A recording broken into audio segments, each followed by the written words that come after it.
Have you ever thought about hitting pause on your work or your business, but immediately wondered, how in the world would that even work? Well, hey there, everyone. Welcome to the podcast formerly known as Enough Already, now called Consulting Matters. I'm still your host, Betsy Jordyn, and this is my first podcast back from sabbatical that I've been on since October 2024, and I've got so much to share with you, including why I'm renaming and repositioning my podcast.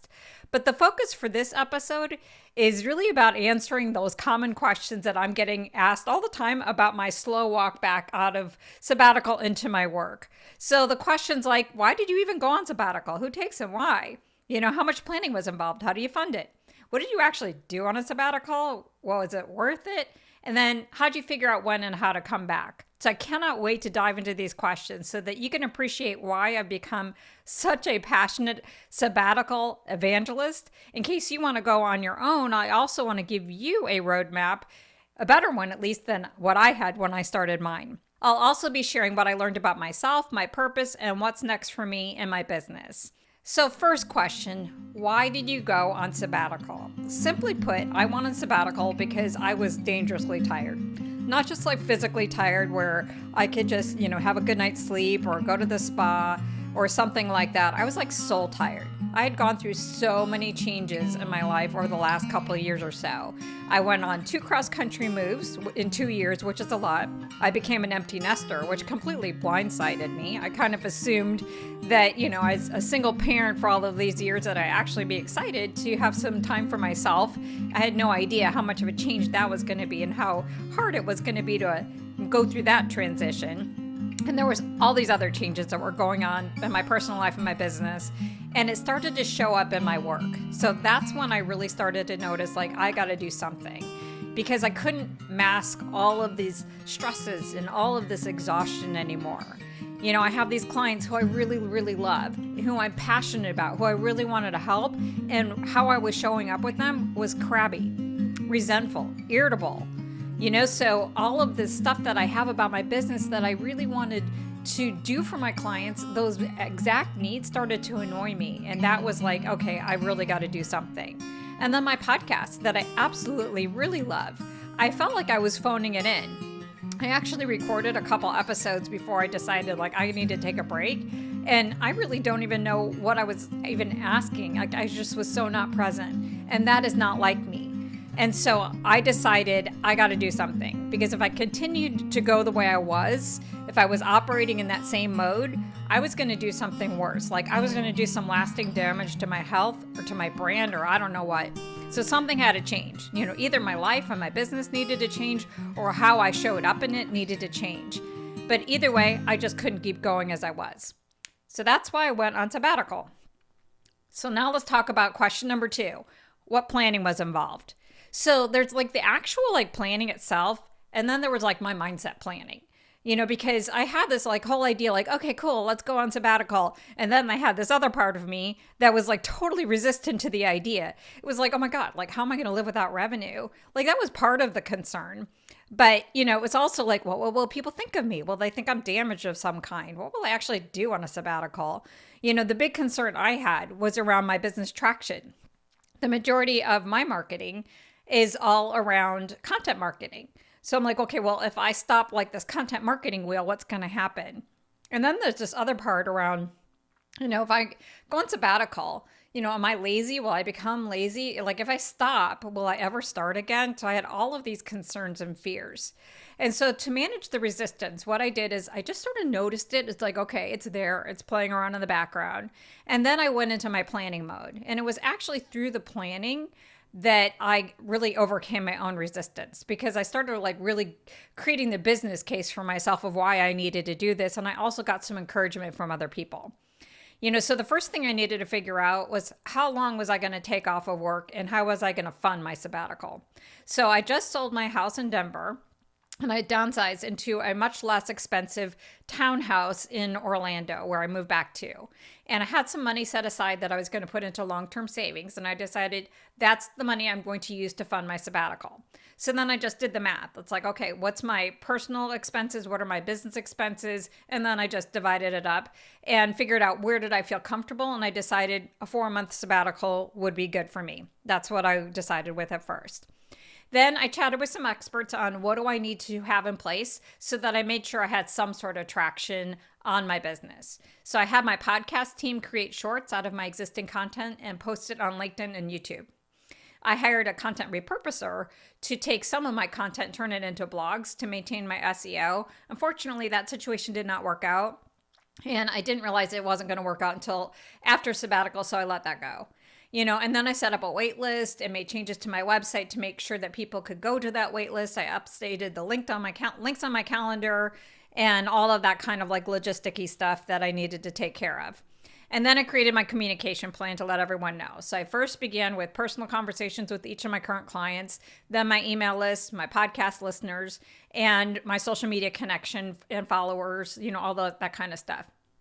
But what really helped me with my mindset, and if you responded to my LinkedIn post where I announced my sabbatical, I just want to let you know I read every single one of your tips and encouragement, and it really helped me so much. I got so many great pieces of advice as well that I carried into sabbatical, and I would return to that post over and over again, just to kind of remind myself that I was doing a good thing. But one of my favorite things that I got in terms of advice was put my return date in pencil. So I took that advice and it allowed me to approach my sabbatical with a lot more grace and a lot less pressure. So that was the planning part. So now I'm on sabbatical. Question number 3, what did you do on sabbatical? And I would have to say at the start of sabbatical, I had no idea what to do. I think part of it is that I wasn't even sure what a sabbatical was. Like I knew I wanted to take one, but I'm not a pastor, who's like burnout on the people demands. And I'm not an academic, who just like takes time off to go work on some sort of creative project of some kind or some sort of research. It's like I really didn't know exactly what it was, but I tried out all those different approaches. So at first I'm like, I'm going to have like fun. I'm going to go travel. I'm going to go visit family. So I went to go visit my mom in Tucson and my daughter in Denver, and it was super fun. But I didn't get that clarity and reset that I really wanted. So I did try out that academic approach, and I'm like, I know what I'm going to do that will keep me out of burnout. This is my brilliant idea. I do this so many different times when I hit burnout. I will create a course, so I went and got my team to work on a logo, and I got the course named. I started getting into the course itself. And then I turned into an even crankier, overtired toddler. I'm like, okay, this is not working. I don't know what a sabbatical is, but it's definitely not this. So I decided I got to figure this out because I got a lot riding on this. I got a lot of money into it. I got a lot public, like I announced all of this stuff. And I'm like, okay, there's like this skill of rest that I don't have. Clearly, I don't have this rest skill. So I decided I'm going to put myself on a week-long silent retreat. I called it my device-free, vice-free, and advice-free retreat. And I looked at it as a boot camp for mastering this rest skill. So literally for 1 week in my own home, in my townhouse, I decided no devices, meaning no computer, no phone, no TV, no vices, like no alcohol. It's not like I drink that much, but there was nothing to escape from. No work, no nothing. And then no advice. The big part was no advice. No external guidance or people input. I needed to figure out how do I dial into myself and get the clarity that I was looking for and get that reset. And I'm not going to lie, it was super weird at first. A lot of people were asking me like, were you bored? I'm like, surprisingly, no, I wasn't bored, but it was super weird to have that much silence. And so there's some things I would do normally, like I normally would do in this type of like alone time. I would read, I would cook. But one thing I added to it, and maybe it was just I needed to fill the time or I just needed to get outside because it's like I was going a little stir crazy alone in my townhouse, was going out for walks in my neighborhood. So I just moved to Lake Nona. I'm in Laureate Park and they have the most beautiful trails. So I'm like, I'm just going to go and explore them. And it turned into the most unexpected, incredible, healing, grounding, I don't even know what else kind of experience. It was the cornerstone of my sabbatical. It's the cornerstone of my life right now. It's how I stay in balance. And there was something about the idea of like walking in nature, in silence, that really kind of moved a lot of energy around of like things that I was trying to figure out, things that I was trying to work through. And I got healing faster than I ever imagined, clarity on so much. I'm going to share more on the specifics of what I got clarity on later, but that became the most important thing. And so now this is where the shape of my sabbatical started taking form and what I understood a sabbatical to be. It was this strategic pause that I was doing, but it's also like learning how to live in a different kind of pace. And so through my walks, there's this house in my neighborhood that started adding an addition. And so when I first went on sabbatical, I started noticing it, but I really started noticing it with all these walks. And, it began with like all these cement trucks that were there. They were making the bricks for the foundation, and then the frame went up. And it's like, this is like a pace car for what it looks like, to imagine like what's next for your business or how do you build your life in a different way. And so what I realized were what I wanted to do on my sabbatical is I wanted to use the time in a more spacious sort of way to figure out what the next phase of my business and my life and what it looked like, but also how I wanted to operate in that next phase. I called it like figuring out like what my rule of life was going to be, like what's going to keep me in balance. And so it was a little bit of like the what and the how together. Because in the past, I don't know if it's you ever have done this or not, but it feels like ever since I decided to really commit to my business, I feel like every time I wanted to make a change or a pivot of some kind, I was always changing my business in a way where it was like changing the wheels on the car while it's still moving. And I didn't want to do that anymore. It just felt like I was like almost close enough, but not completely bang on for what I wanted to do. And so I really just wanted to do this next phase of my business and in my life, since everything is like in a new phase. I am no longer having to worry about building my business around my kids. I could just do what I need to do for my purpose. I decided I'm going to use this as a container to figure this out. So I decided to go back to that advice around keeping my sabbatical in pencil, like my sabbatical return date in pencil. And I'm like, okay, I will just go back from sabbatical when I feel ready, trust that the money will come.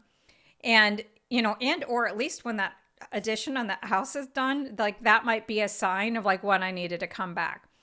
So that was my focus, and that's what I wound up doing on sabbatical. So it was a little bit, once I learned some of the rest skills, it was learning out, like playing out with different things, like what would build my energy and what would I enjoy. So for sure, like bringing in the daily walking, but then, I took horseback riding lessons to see if that would do something to create energy. I started learning how to play pickleball, which is super fun, and I'm really not good at it. And so that's something that I probably would want to add. But the real heart of it is like, okay, what does a work life look like so that I can also be more creative within that space where I was trying to figure out what my business was about. So that's what I did on sabbatical. Now the question, this is what everybody really wants to know. Was it worth it? What was the ROI? And I have to say, sabbatical was by far the best thing that I've ever invested in. It was the most effective growth and clarity accelerator that I could ever imagine. It was unexpected in so many ways. I was like hoping like I'd get some rest, but I had no idea like how I was going to be transformed as a result of being on sabbatical. So what I walked away with is number one, a sustainable approach to managing my energy, my capacity, my mental and emotional well-being that I created in my own space. So I have a rule of life, if you will, in my own space, not somewhere else, not at some sort of retreat center, not at the beach that I don't live at, in my own space. And so I have in my rule of life, daily walking in nature. Now, the length may vary. Sometimes I do it in silence, sometimes with music, sometimes maybe I'll listen to a podcast. It depends on what's going on, and where my emotional state is. If something's bothering me, I might go into silence and do it a little bit longer. If I'm in a more fun state, where things are good, I might listen to music or a podcast and I'll just walk whatever feels right at that particular time. But I'm always in nature. I'm always walking. I also have gotten really committed to my Sabbath days. So I'm from a Jewish background, but I've never really practiced Sabbath. And I decided that I'm going to take a Sabbath day, or what I've called more accurately, like my reset day is how I think about it. And I protect it and I treat it like a workout routine discipline. Like there's one day where it's like, I literally don't do anything that's super productive. So I might take a walk over to Boxy Park, which is in my neighborhood, where I might go and listen to a band, or I might do something else. So it's not like about like just being in more silence. Like you can go and do fun things, but I'm not working. I'm not doing anything that's like output related. And I've also practiced more digital free days. So Michelle Natalia Moore is one of my clients. She is going to be on the podcast very soon. She has inspired me about the importance of having a good relationship with your technology. And so just turning off my phone for dedicated days is really transformational from that standpoint. I don't think I realized until I went on sabbatical and until Michelle really brought it to my attention about how much our relationship with technology really keeps us from really being at peace in our own lives, And so I learned about that. I definitely recommend you check out Michelle's website and learn more about her coaching programs, or she wouldn't call it coaching programs, she'd call them consulting programs. And she has all kinds of retreats that she has set up. I highly recommend her. She's been a huge help for me around like my work and my life design that isn't built around like the performance and the productivity from that standpoint. So I highly recommend her. But the ROI, so let's talk about the ROI of this sustainable solution to capacity management. It's so hard for me to put words around it. I love nothing more than quantifying the value of something because I could give you the ROI. Like in terms of like this approach I have is free. Every time, if I ever want to just be on a sabbatical mode and I just need to get regrounded, my approach is I don't have to go spend money on supplements, therapy, or coaching. It's free. It's available whenever I want it. But what I love about this like habit that I've just kind of stumbled upon is it's really grounded. For the past, 20 years, I've been really obsessed with the heroic journey, that Joseph Campbell put out. And that is the foundation of all the movies that we love, like Star Wars or, Wizard of Oz or any of those like stories where you have like the hero in their ordinary world. Then they go into the unknown world and they learn a bunch of stuff. But in all of these heroes' journeys, they're always walking. Even if you look at it from a spiritual standpoint, like Jesus and his ministry was always walking. So I feel like I stumbled on these ancient practices that are super grounded. Like if you believe it from whatever standpoint about the 10 Commandments, like Sabbath is a commandment, so like it's right alongside not murdering, so I feel like I have like something that's really proven. And other people now have verified the value of this. Kathleen Oshab, another person I highly recommend. She was on the Enough Already podcast. I'll put the link in the show notes around which specific episode she talked about, but she had a traumatic brain injury and she healed herself a lot from walking in nature. And so she uses that as a foundation of a lot of her coaching. I highly recommend her. So it is a proven type of thing, but what's so lovely about it that I'm so passionate about is you could just like walk out the door, and there you go. You don't have to run over to a retreat center. You don't have to eat, pray, love your way around the world. You can just go outside wherever you are. And that to me is great because I can sustain it. The second thing I got out of sabbatical is I got absolute clarity in my purpose and what my next level is.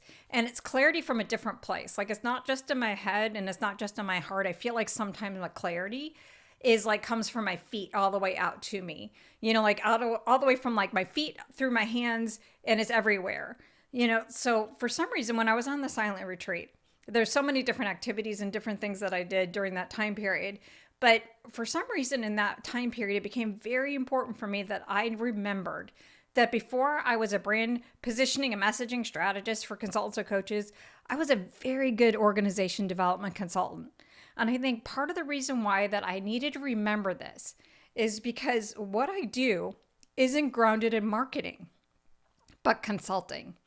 And what I really do with my clients is not just helping them to stand out in the market and get leads, but also position themselves to get their expertise used in a way that will create the greatest impact. That, of course, would naturally lead to greater income, but it's about really positioning yourself to make that bigger difference. That's what I help my clients do. Like I'm constantly helping them figure out like what's your most strategic positioning here. If you work with me one-on-one, you're nodding your heads like, yeah, she's always doing this with me. She's always trying to help me say like, well, what's the most strategic positioning? My entire success as a consultant, a business owner, a business mentor is built around the strength of my positioning and influence skills. Like how I even got started in consulting in the first place is I had my very first class in grad school and I was getting my master's in OD. And this class that I was in, I had to create what they call a functional marketing presentation where I had to pitch a department I wanted, an HR department I wanted. And I wanted a department that had OD, training and development, and career development. So that was called human resource development back at the time. And so for kicks and giggles, I'm like, you know what? I'm just going to send this to my VP of HR and see what she says. And she's like, oh, go ahead and start it. And like, voila. And now I'm an OD consultant. That's how I got into OD consulting. I positioned myself for it. So I took all of those skill sets, and then every time I hit a juncture, it's like, okay, what's the role that I want? What's the work that I want? And I went after it. I positioned myself for it. I talked my way into all the work and roles I wanted. By the time I got to Disney, it wasn't like I just got myself into the rooms where it happened. I created those rooms time and time again. So this is what I do for my clients. I help get them positioned for the strategic clients and opportunities they want and are ready for. Brand messaging comes after you figure out your positioning. Your positioning are just the words, but it's clarifying, like, where's my position? Where do I fit in and stand out? And what is the work I want to support? And what is the role that I want to have? Like, that's what your positioning is. You get that, then the words will naturally come. So the what I do is really important, but also on sabbatical, I got clarity on my purpose in terms of why I do what I do. And why did I pivot my business from consulting to mentoring other consultants or coaches? And I'll tell you, it's not this neat story I've been telling people for years about how I was on a plane to London, in first class, but I was living somebody else's dream because I was on this big international assignment and my kids were home with a nanny. And it's like, oh my gosh, I built the wrong business. Like, that's not the story. It's because of this particular client that I was going to London to support. And I was hired by a company to do focus groups to figure out why their employee engagement scores were in the toilet. And what I uncovered in these focus groups that were really more like grief groups was the most toxic leadership and operating practices I have ever witnessed. I was beside myself. They told me horror stories about safety violations and mice in the break rooms. And then eventually, they started telling me this story about this employee who was so beside himself with how the leaders operated that he sent an email to the president and then hung himself in the workplace. Devastated is not even a word. I don't even know what word I could use after I heard about that. So when I got back and I talked to the VP of HR and asked him, like, why didn't you warn me, before I went on all these focus groups about what had happened? He's like, well, where did you go? I'm like, what do you mean, where did I go? And he says to me then is like, there was more than one. But that wasn't even the worst part of the story. Not even close. The worst part of the story is when I went to the consultants that I was part of a professional community, and there was a whole bunch of consultants there. And I went to them for support, and they asked me over and over again, like, well, why do you care? You already got paid. And I'm like, okay, this was the moment. It's like, you know what? I need to retire from consulting. I want to work with purpose-driven consultants and coaches, and I want them to win against these type of consultants who are making a ton of money because they're out there promoting themselves, but they don't really have the values. They don't have the values around people, and they don't have the values around creating workplaces that value people like I did. And so the people that I knew who were really good consultants were terrified of marketing. They just had a hard time putting themselves out there. But it's like, so, and now they're the world's best kept secret, and they're losing the business against these other people. I'm like, I got to do something about it. But the problem is that the situation was so upsetting. I kind of threw my whole organization development consulting self into the closet, and it's like, well, I'm a branding person. But instead, really getting clear and really owning the whole idea that I want purpose-driven consultants and coaches to win the business versus those who are just in it for the money, because I believe that consulting matters. I believe that we are so much more than people who just work for organizations without being on the full-time payroll. As a field, I think because there's so many people who do that management by magazine where they just like throw these generic best practices at companies and then walk away with a big paycheck, we get a bad rep. When we have so much we offer, we ignite transformation in leaders and organizations. And I want to get these good people who really, really, really want to make a difference, to get past any concerns they have, to fully own the power of what they do, position themselves for the impact and the income that they are fully capable of. That's my why. So I have so many changes coming your way, not just with this podcast shift. Like the podcast now, it's Consulting Matters. This is the conversation that we're going to have about the work that we do, the art and science of the business of transformation.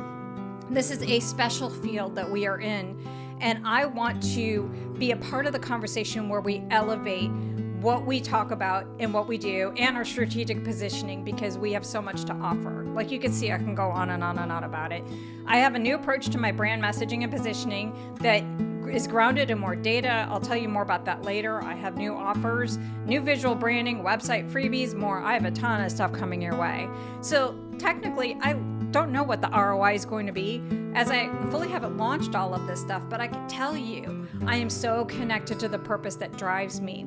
You know, I had my first intro call out of sabbatical with a potential client last week, and she remarked like, oh my God, your clarity and confidence is so powerful. This is what I want. I'm like, yes, this is what I want. This is what I want from my clients. I want us all to fully own the power of what we do, because now is not the time for us to play small.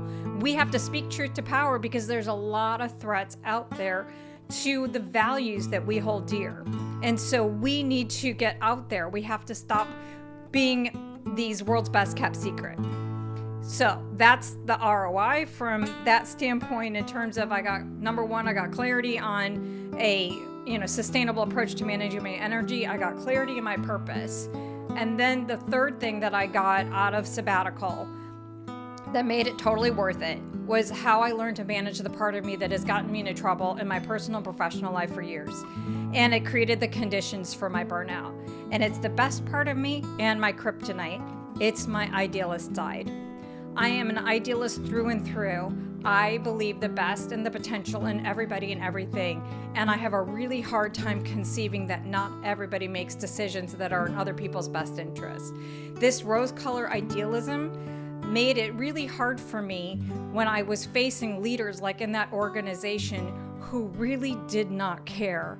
And I couldn't conceive a world that they did not care. So I did not operate in a way that planned in advance for the reality of where they were. There are some leaders who make decisions based on short-term profits alone and their bonuses, and that there's no amount of data and feedback that I provide from their employees will get them to care. I can't make people care. But there's a whole bunch of leaders who do care, so it's not my job to convert the people who don't care to care more. My job is to help people who care to become more effective. I'm not even going to start about how my idealism has shown up and had a negative impact in my personal life, but this is my gift and my superpower. So you might have a similar thing going on where you have something that's like you're really, really good at and your kryptonite. But the thing is about my idealism, as I'm working through this part of me, is I don't want to lose it, because it's what gives me the ability to see people's gifts and what makes them special. And I wasn't sure what the balance was. So it's kind of like, okay, what do I do about this? Because I don't want to become this cynic, and I don't want to look at everybody through like some sort of negative lens. Then I went shopping for some new sunglasses that were more sporty, given how much walking I was doing. And I wound up picking up this rose-colored pair for no deeper reason, outside of I wasn't thinking about oh, I wonder what it means to get rid of my rose-colored idealism. I just picked up this rose-colored pair because I liked them and it matched the outfit I was wearing, and it's like, oh, these are cute. But then I went home and I used them for my next walk, and it's like, oh my gosh, they're so clear. Everything here is so clear. Everything in my neighborhood, it was like, bam, so clear. And it's like, I don't have to give up my idealism. I just need to add clear-eyed to my rose color and see people for who they are, as they are, not how I want them to be. Super hard lesson. I'm still working that one through, but it's going to be so helpful. And I don't know if you're an idealist like me, is that we have to go in with a lot more reality of what are we really working with, so that we could be smart about it. That story I told you about that horrible client, there were lots of signs before I went on that focus group, just even looking at some of the employee engagement scores, I could have looked at it and say, all right, let me plan in advance for how I'm going to talk to those leaders to see if they actually will care about it, so that I could guard my heart more. And I didn't. I just okay, well, as soon as they hear this information, surely they will change. And they didn't. And the PS on that particular story is that entire leadership team got fired. And I was beside myself about that. But now, years later, now as I work through my idealism, because I was thinking for a little while, I'm like, oh, everybody's going to say hire Betsy and you too can get fired. I'm like, that's a horrible brand. But the thing is that I did the right thing by that company. Maybe they didn't change, but those employees are no longer subjected to that leadership. Hopefully the new leaders were better, but I did my job and I was faithful, in sharing this information, and I spoke truth to power, and that's all I can do. But if my idealism was more in check, that whole situation wouldn't have cashed me out to the level that it did. So question number 5. So that's the ROI that I got out of sabbatical. So now how did I work my way back? That's the last question. Well, first things first, I let go of a solid return date. After my silent retreat, I decided okay, I'll come back when I'm ready. And I really wanted to come back ideally at that point, because, I was using that house in my neighborhood as an example, as I want to go when my entire rebrand is complete. And I wanted to come back ideally when I had a year's worth of content, at least outlined and a lot created. So I extended my sabbatical to, we'll see. And, you might be wondering, well, where did you get the money? And it's I don't know. The money seemed to be there when I needed it to. But so I came back later than I expected when I initially went on sabbatical, but earlier than I wanted, because all of the stuff that I just mentioned isn't done. My rebrand is not complete. I don't have a year's worth of content. But I decided, because of what's going on in the world and the economy, I didn't want to sit on the sidelines, because I believe that now is an urgent time for purpose-driven consultants and coaches. And so I wanted to come back because I want to be a part of that conversation. And so here's the biggest ROI from sabbatical is what I'm doing right now. From a modeling standpoint, and what it's really all about is I'm choosing purpose over perfection. Everything is going to be in progress for a little while and half done. So I'm going to be launching new pages and new things as they are created. So if you check out my website at www.betsyjordyn.com, and don't forget, Betsy Jordyn is with a Y, not an A, over the next couple weeks, there's really a good chance that you're going to see both my old pages and the new ones at the same time. But the truth of the matter is, I don't really care that I'm in progress, because it's more important for me to be on my purpose. And I think it actually could be fun. I'm really leaning into this whole launch with imperfection, because I think it'll be fun to be able to see this progress go real time. So how did I work my way back? It's a slow walk back with intention and grace for being in progress, and actually kind of the joy of being in progress, because my business is always going to be in progress. There's no end state, of where it's going to be. Continuous improvement is really a way of life, and that means constantly letting go of what no longer serves so that you can embrace something new. So what did I learn about sabbaticals as a recap? Let me bottom line this for you, because I'm telling you a lot of my story and what I went through, but I want to make this transferable to you. Number 1, sabbaticals are not long vacations from work. They are strategic, intentional pauses from responsibility. And there's a difference between work and responsibility, particularly work, but also people and external expectations who are telling you who you should be or who you need to be, so that you could dial into yourself and listen to what your inside is telling you about who you are and what you want. So sabbatical is not really about the length. People are well, do I have to go for 4 months? No, it's not the length. It's the intentionality around the time that makes the difference. My first month, when I really didn't know what I was doing, I don't know, it feels like that might put into more the prep for sabbatical phase than my actual sabbatical. It's about the intentionality. I think in 2020, a lot of people were on accidental sabbaticals. If you lose your job and you have time off, if you just put some intentionality to it, voila, you're on sabbatical. Sabbaticals are absolutely for people who are burnt out to a crisp. Rest is the answer. I'm sure that supplements have their place. I'm sure mindfulness practices have their place. They all do. But if mindfulness is not a part of your daily, if you're making it an add-on, it's not going to be restful. It's just going to be another to-do list, But I think that taking rest is the prescription. Sabbaticals are also for people at crossroads in their careers and their lives, and they need direction, because you could step away because something's out of alignment, and you're trying to figure out what that is. And the only way that you're going to be able to figure out what that is if you close off the noise and see within. And then the tangible ROI for a sabbatical, the business case, if you will. Yes, of course, we could put money on all of this.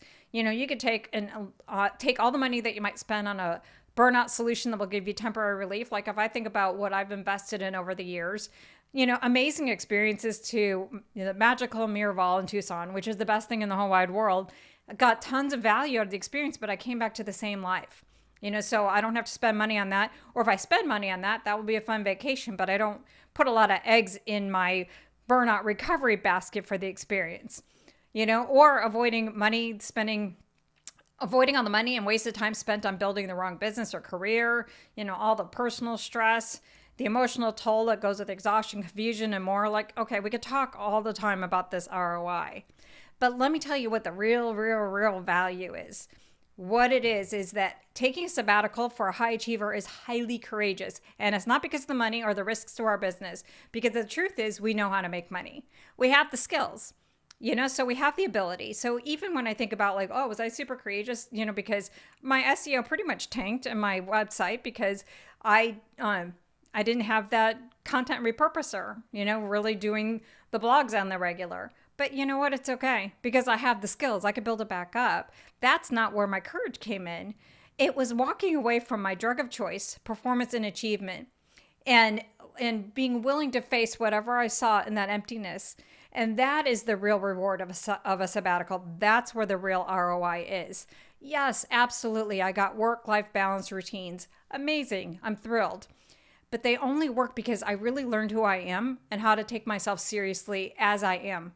Not who I thought I should be, but who I actually am, what my personality type is. Like, we've all done tons of personality assessments, but how many times do we really take those assessments seriously and build our lives like in accordance with our actual personality? I was treating my personal and professional development like as if I was a problem to be solved versus a person to be embraced. And what I discovered in sabbatical, it's care, not cure, or perhaps like care is the cure. So I didn't become lazy as I feared, but my performance now isn't out of hustle. It's more in flow. I'm becoming more as I'm doing less. So let's talk about next steps for you. If you want to go on sabbatical, what I would say, first and foremost, just try out a few of those sabbatical practices that I learned and see how they work for you. Like just try a 30-minute walk in nature or take a full day off and go into nature in a more extensive way. Or maybe just try something more radical where you can get rid of all your devices, for 24 hours and see what happens, So there's different little micro sabbatical things that you can do. If you want to go all in on a sabbatical, it is something that would be beneficial to get some guidance on. I wish if I went back in time, I had someone like me who could have guided me through a sabbatical. Maybe I wouldn't have wasted that first month or so. I could have kicked it off in a different way. If you're interested in that, email me at betsy@betsykjordyn.com and let's talk about how I might be able to help you if you want someone like me. And if you are interested in positioning your consulting or coaching for bigger impact and income, I'm starting to take clients again, and I'm going to have some, back from sabbatical specials, for the first few people who sign up. So definitely head on over to www.betsykjordyn.com/services, and you can learn more about my up-level programs and request a discovery meeting, and I'd love to help you. And lastly, if you're a transformational consultant or coach who wants to build a successful business that delivers on all your priorities, purpose, profits, and total life balance, you are in the right place. Please hit subscribe wherever you're listening. My plan is to release new episodes at least every other week. And thank you for tuning into the very first episode of the Consulting Matters podcast and joining me in elevating our profession and the difference that we collectively are here to make. I'll see you next time.